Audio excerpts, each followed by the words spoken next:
जी नाज़रीन असीं इन वक्त ओवर प्रेस क्लब पे मौजूद आहियूं जिते अवामी जमहूरी पार्टी तरफां हिते जेको आहे सो गैर ऐलानी लोड शेडिंग खिलाफ़ जो सो एपीसी कोठाई वही है। अचो तो जेके आयल एपीसी जा जेके मेहमान आहिनि जेके माण्हू आहिनि उन सां ॻाल्हि ॿोल कयूं उनजो छा चऊं।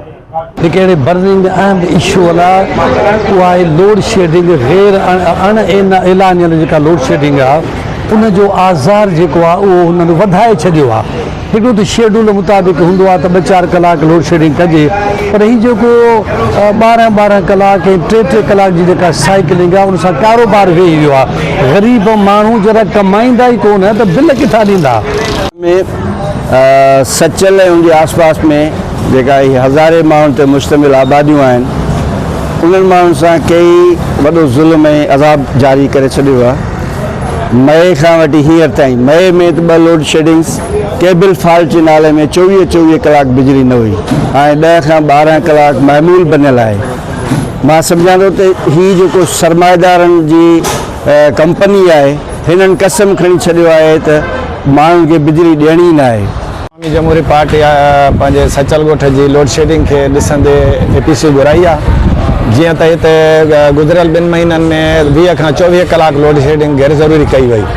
उन सां असांजो शागिर्द नौजवान मज़दूर घरनि में मरीज़ माण्हू मुतासिर थिया आहिनि तमामु घणा। जीअं त सचल ॻोठ जी 80 खां 85% बिलिंग रिकवरी आहे ऐं हुननि जो चवणु आहे त जेको आहे त असांजा 20 करोड़ रहनि था जेकी माण्हुनि ते ॾंड मथां ॾंड लॻियल आहिनि। उनजे करे बिजली जी खोट बि न आहे। मुल्क जी जेका मुल्की पैदावार आहे उहा 50,000 मेगावाट आहे जॾहिं त मुल्क जी ज़रूरत आहे 30,000 मेगावाट। 20,000 माना 40% सरप्लस आहे, बचत आहे। उनजे बावजूद बि आवाम खे नथा ॾियनि। अवामी जमहूरी पार्टी जे दोस्तनि रखी आहे इन कंहिंसां जस ॾियूं था। इन लिहाज़ खां त हीउ करंट इशू आहे असांजे अवाम जो, आम माण्हूअ जो, जेके जिन्हनि जा कारोबार मुतासिर थियनि था, जिन्हनि जा जेको आहे सो पंहिंजो घर घाट ॿार बच्चा तालीम जे हवाले सां ॿियनि शयुनि जे हवाले सां तमामु घणी ॾुखियाई अवाम भोगे रही आहे के इलेक्ट्रिक जी ज़ुल्म जे करे।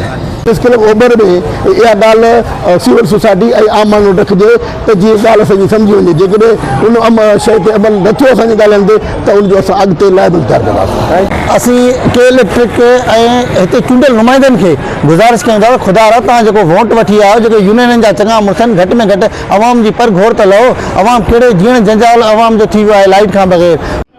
जी नाज़रीन हितां जे अवामी जमहूरी पार्टी जेके आयल सचल ॻोठ ऐं बिलावल ॻोठ ऐं गाज़ी ॻोठ जा जेके माण्हू आहिनि उन्हनि जो चयो आहे त गैर ऐलानी लोड शेडिंग जेकी आहे सो असांजो जीवन जंजाल करे छॾियो आहे।